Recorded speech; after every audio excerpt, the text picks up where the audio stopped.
할렐루야. 네, 오늘 사랑 제목으로 하나님 말씀 나누기 원합니다. 올해 현재 100세가 되시는 연세대 철학가 김형석 명예교수님이 최근에 발간한 책에 이런 내용이 있어서 먼저 한번 옮겨드려 봅니다. 김형석 교수님이 올해 100세거든요. 그래서 이렇게 말했습니다. 제가 100세를 살아보니 내가 나를 위해서 한 일은 남는 게 없다는 결론을 얻게 되었습니다. 사람들과 더불어 살며 그들을 위해 주고 사랑하고 산 일은 행복으로 남아 있습니다. 이웃을 사랑하는 일은 주님이 우리에게 부탁하신 일입니다. 100세 산 분이 한 말이니까 상당히 그 근거가 있고 권위 있게 들려집니다. 그 내용을 읽고 저도 다시 한번 사랑이 중요하다, 사랑하며 살아야지 결심을 했는데 그 다음 내용 때문에 제가 울컥하고 말았습니다. 뭐냐면 사랑 없이 목사가 되고 신학자가 되어서는 안 됩니다. 무엇보다 사랑을 베푸는 삶이 되어야 합니다. 제가 목사인데 사랑 있는 목사인지 사랑 없는 목사인지 저는 잘 모르겠지만 그 내용을 읽고 제가 너무 찔리고 부끄러워서 울컥했다는 것이죠.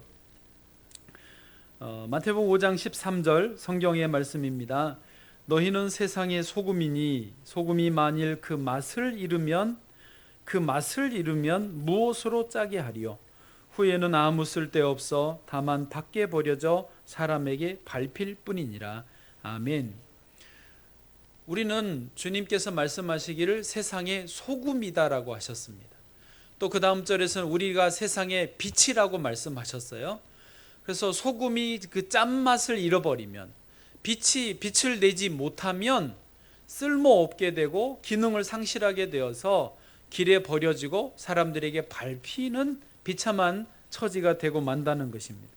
그럼 무슨 말이, 우리가 사랑이 없으면 아무 소용이 없다라는 그런 말씀이죠. 기왕 인용한 김에 그 김영숙 교수님 그 책을 조금 더 제가 인용하고 싶었습니다.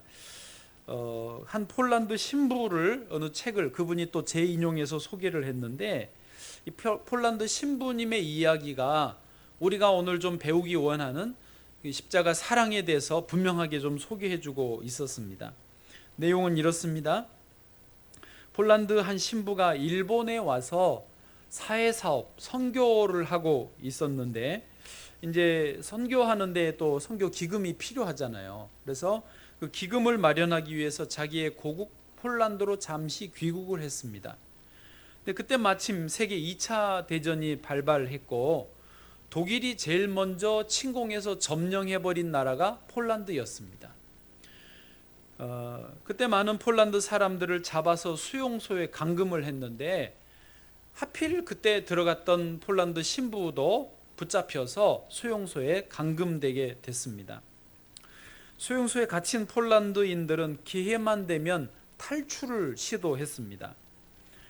그러다 보니까 이 수용소를 책임지는 독일 장교는 탈출을 막기 위해서 일종의 이제 잔꾀를 부린 거죠. 한 명이 탈출을 하면 그 방에 같이 수용되어 있던 사람 중에 한 명을 공개적으로 처형하는 것이죠. 만약에 탈출을 시도하다가 그 사람이 붙잡히면 그 사람을 공개적으로 처형하는 그런 아주 잔인한 방식을 취했습니다. 어느 날 아침에 신부님이 새벽에 잠에서 깨보니까 자기 옆자리가 비어 있었습니다. 직감적으로 이분이 탈출했구나 느꼈습니다. 같은 방에 수감되어 있던 사람들도 긴장된 마음으로 이제 아침 점호를 위해서 운동장에 다 모였습니다. 운동장에 나가면서 신부님도 그 같은 방의 사람들도 마음이 두 갈래였습니다. 하나는 기왕에 탈출을 시도했으니까 성공했기를 바라는 마음, 또 한편으로는 그러면 우리 중에 누군가 한 사람이 처형돼야 되겠구나, 죽어야 되는구나, 누가 죽나, 그런 긴장 속에서, 그리고 또 한편으로는 실패해도 그 사람이 처형당하는 장면을 봐야 되는 그런 참 불안한 마음으로 운동장에 모였습니다. 조금 있으니까 독일 장교가 그 사람을 끌고 나왔습니다. 실패한 것이죠. 그의 얼굴 표정에는 이미 죽음을 각오하는 그런 표정이 역력했고, 그러면서도 눈빛으로 자기하고 같은 방을 썼던 분들 한 분 한 분과 눈빛으로 마지막 작별 인사를 나누고 있었습니다.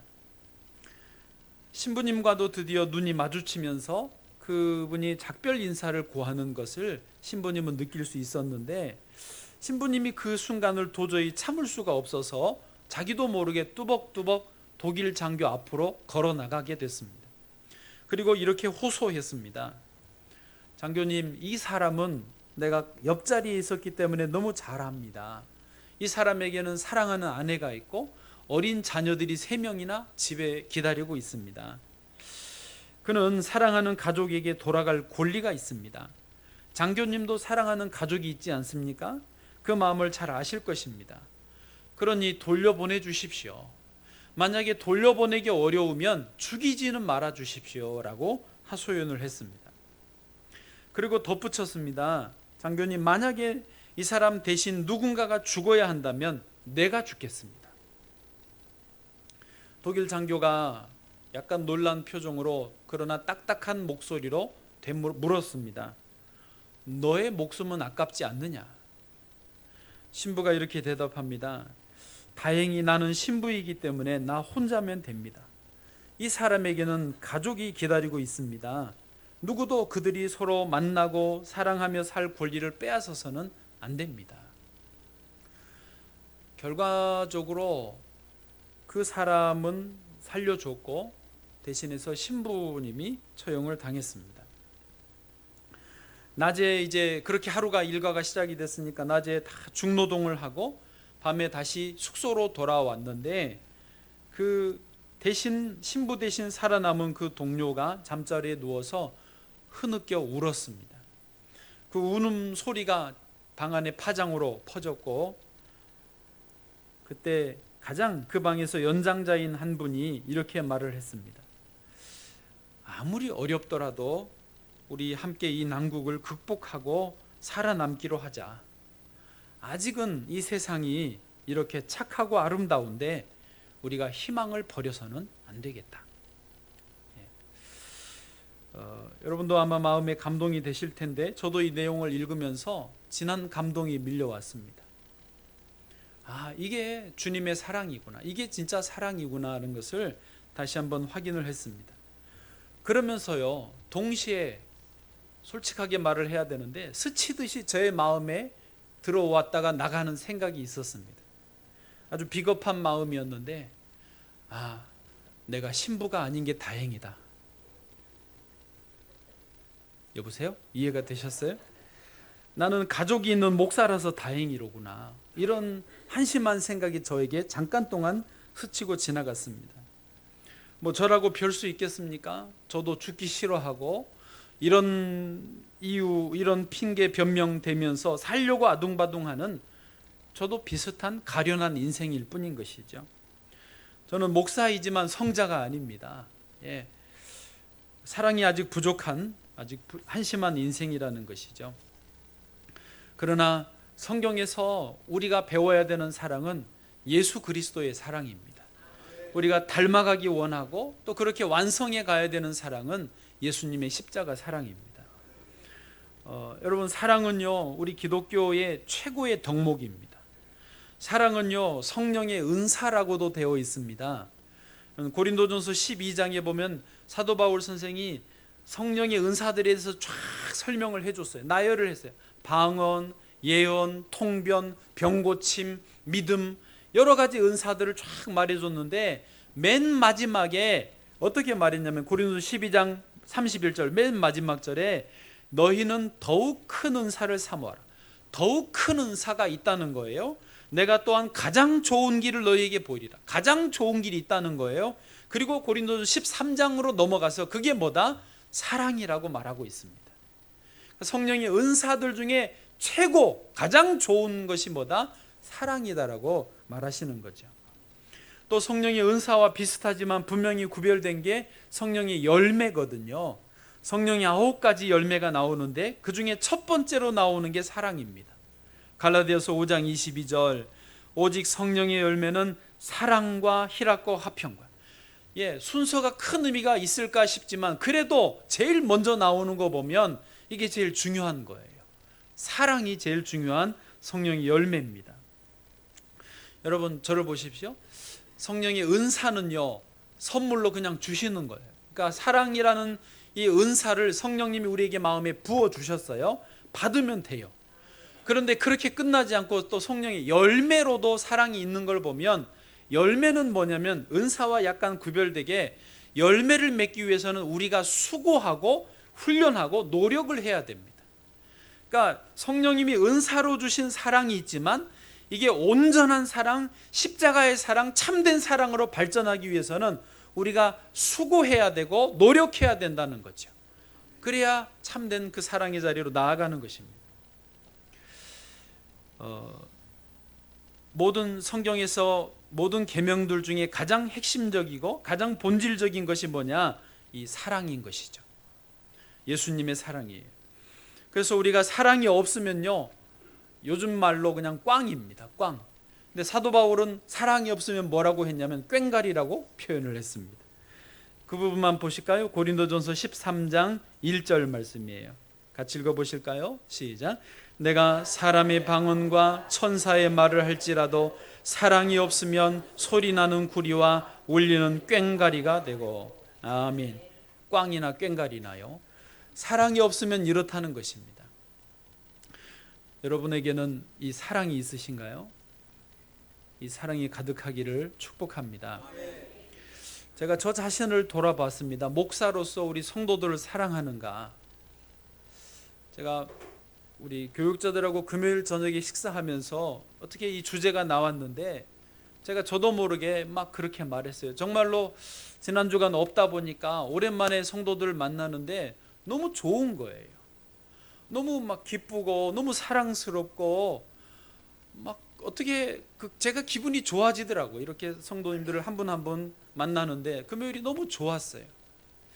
그래서 교육자들에게 난 우리 성도들을 사랑하는 것 같다고, 목사로서 교인들이 난 너무 좋다고. 표정은 왜 그래요? 정말로 이거는 뭐 짝사랑이어도 상관없어요. 거기 가서도 우리 교인들 생각하고 교인들 이야기하고 교인들 생각나고 그래서 전 너무 참 우리 교인들 사랑하는 마음은, 여러분 표정은 참 그렇지만 저는 확실합니다. 그런데 이제 문제가 뭐냐면 제가 목사로서 성도들을 사랑하는 것은 틀림없는, 그건 제가 확인할 수 있는데 문제는 이게 나의 사랑이냐 주님의 사랑이냐 이거예요.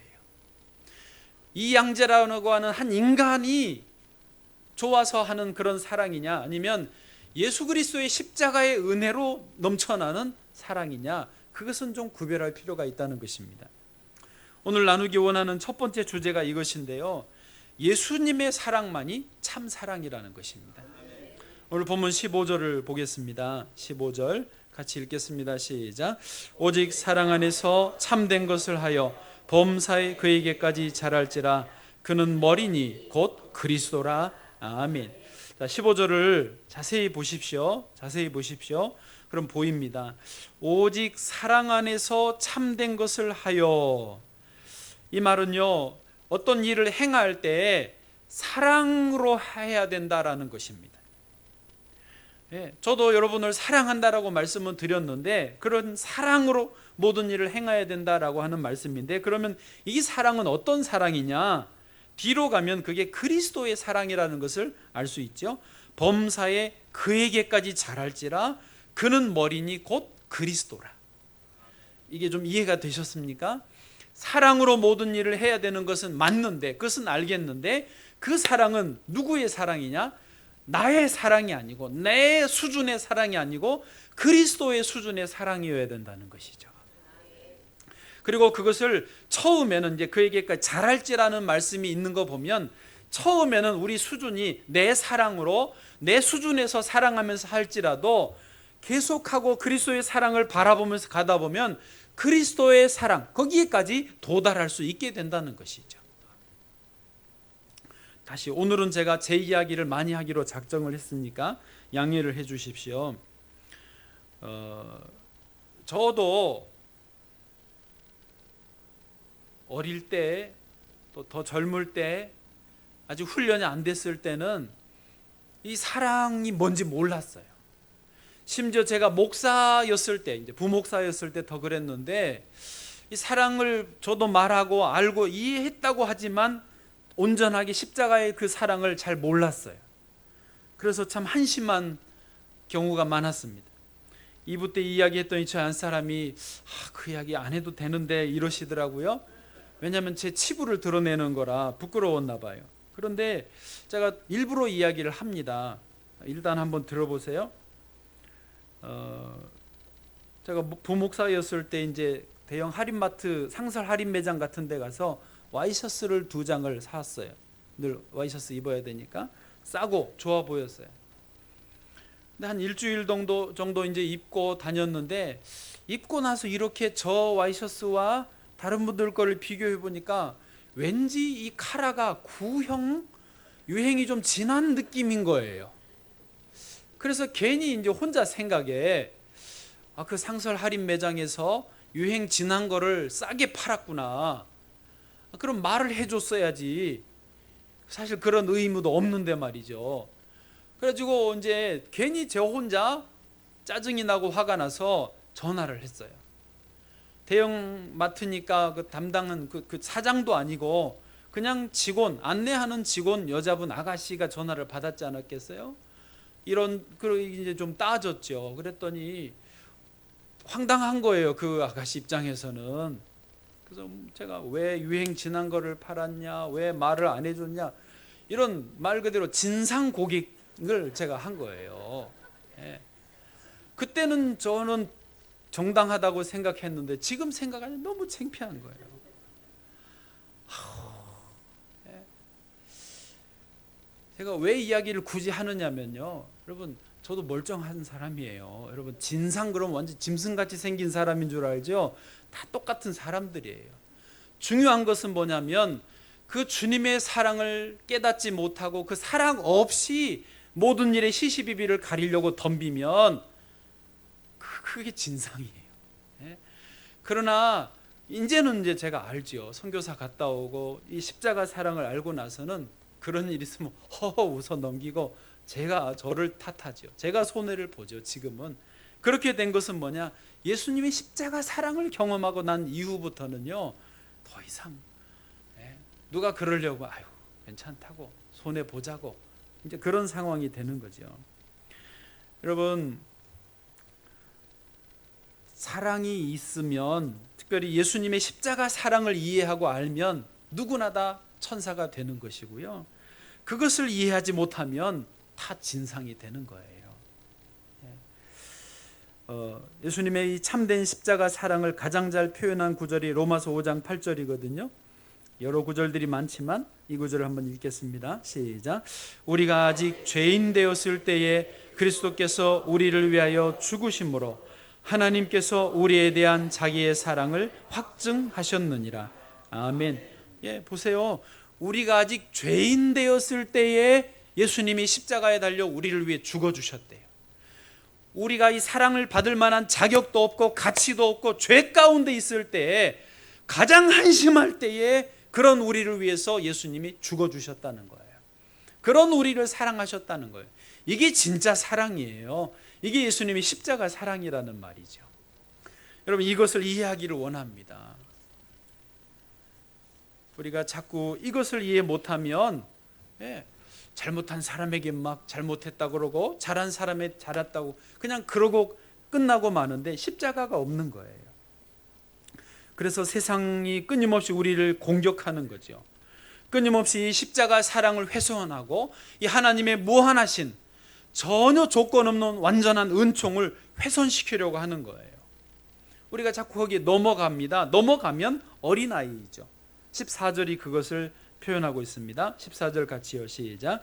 이는 우리가 이제부터 어린아이가 되지 아니하여 사람의 속임수와 간사한 유혹에 빠져 온갖 교훈의 풍조에 밀려 요동하지 않게 하려 함이라. 아멘. 예, 이제 이렇게 되지 않아야 된다라고 하시고요.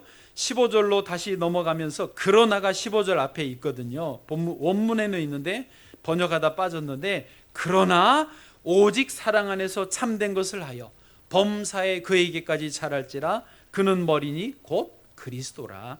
아멘. 여러분, 우리에게 이 그리스도의 사랑, 십자가의 사랑이 늘 마음의 중심에 있기를 원합니다. 그래서 우리가 이제 모든 것을 볼 때 이 십자가 사랑의 시각으로 보아야 돼요. 예를 들어서 누가 정치를 잘하는 정치인이냐를 볼 때 뉴스는 뭐 기자들은 어떻게 볼지라도 우리는, 그리스도인들은 어떤 기준으로 봐야 돼요? 사랑을 베푸는 정치인이 잘하는 정치인이에요. 사랑을 구현해내는 법을 세우고 사랑을 구현해내는 정치하는 사람을 우리는 잘한다라고 할 수 있어야 돼요. 그게 우리의 기준이에요. 기업을 하는 사람도 어느 기업가가 잘하는 기업가냐, 기준이 뭐냐? 사랑을 구현해내는 기업가가 우리는 잘한다라고 칭찬할 수 있어야 되는 거예요. 교육도 마찬가지 아닙니까? 어느 교육가가 잘하는, 좋은 학교 보내고 성적 올리는 교육가가 잘한 교육가냐?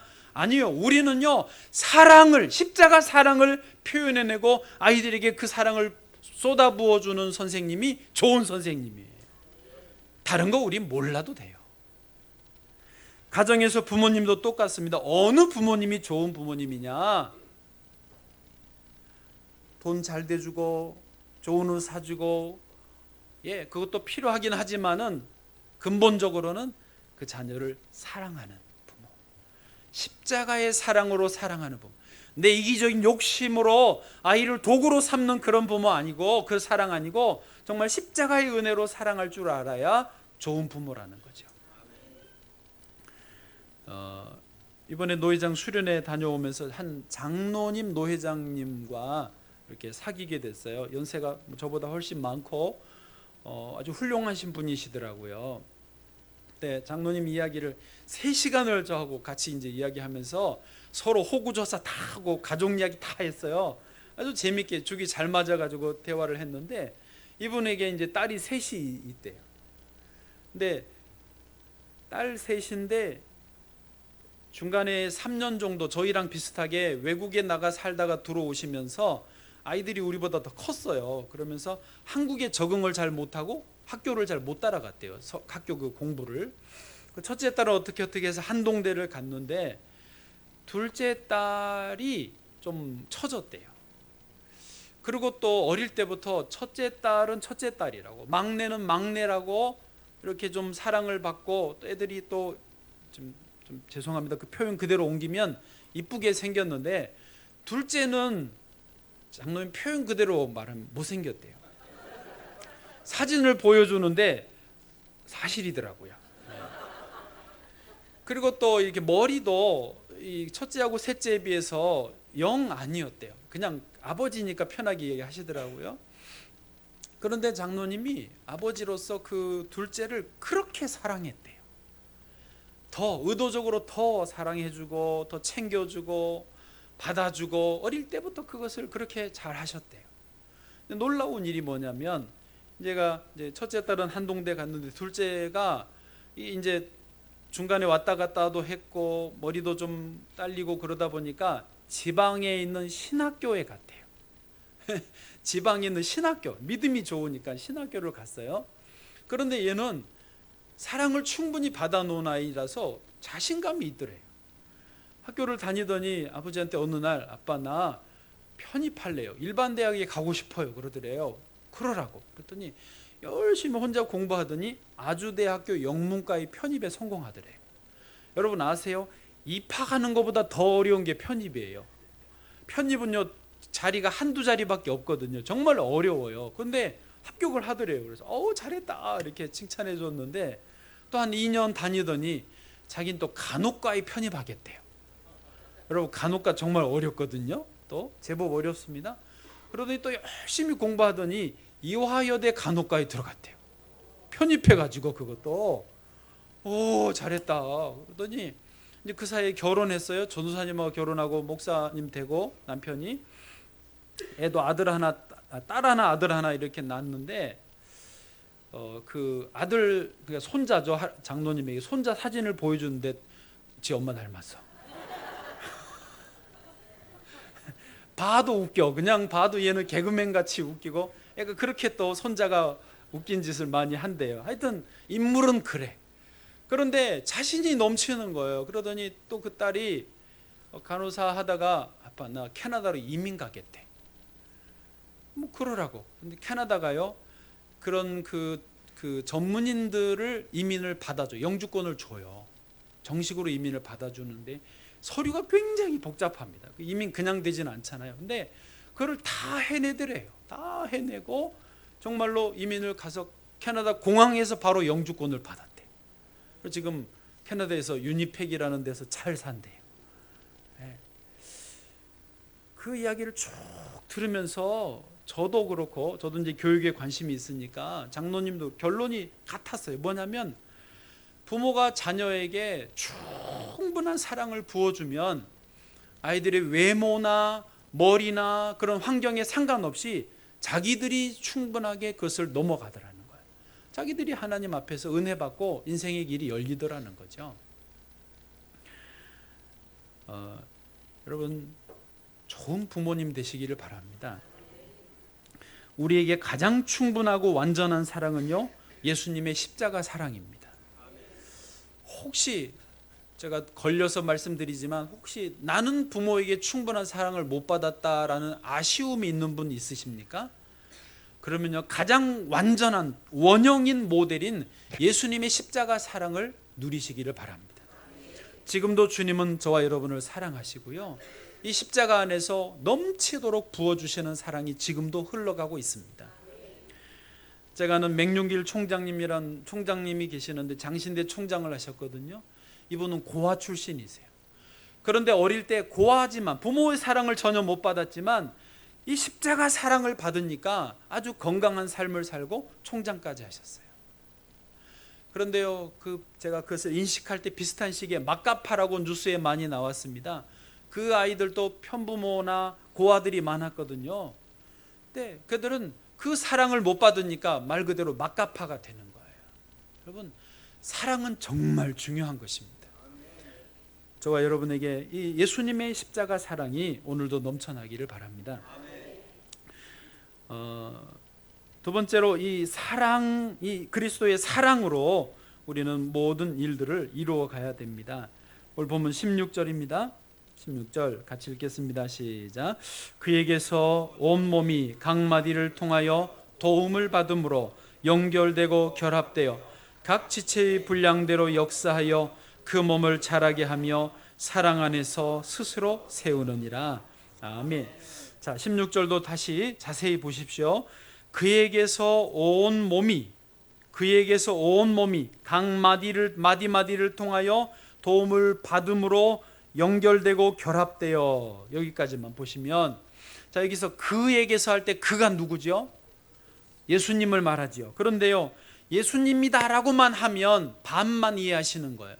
더 앞절하고 연결해서 정확하게 보면 그에게서 온몸이 각 마디 통하여 도움을 받고 연결되고 결합된다, 이 작용들에서 그냥 예수님 그러면 심심해요. 정확하게 말하면 예수님의 사랑이에요. 사랑, 예수님의 사랑이 넘쳐서 서로 마디마디가 연결되고 사랑을 통해서 마디마디에 그 도움을 주고받고 서로 같이 성장하고 일어난다는 것을 표현하는 것입니다. 그렇게 이해하고 마저 읽어보면 각 지체의 분량대로 역사하여 그 몸을 자라게 하면, 사랑으로 서로 연결되고 도와줘야 자라지 않습니까? 그러면서 사랑 안에서 스스로 세우느니라, 건강하게 세워지는 거예요. 여러분, 이것을 좀 풀어서 우리에게 적용해 보면 우리가 서로 도와주고 함께 할 때 사랑이 있어야 그게 도와주는 거, 진짜 도와주는 거예요.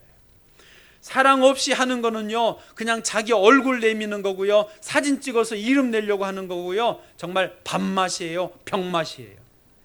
그러나 사랑이 있어야 진짜 도와주는 게 힘이 되고 함께 성장하게 된다는 것이죠. 가정에서도 그 사랑이 필요하고요. 교회에서는 더더군다나 그 사랑이 필요하고요. 다시 적용하면 정치를 할 때도, 경제 활동을 할 때도, 교육을 할 때도 모든 삶의 자리에서 이 사랑이 들어가 있어야 된다는 거죠.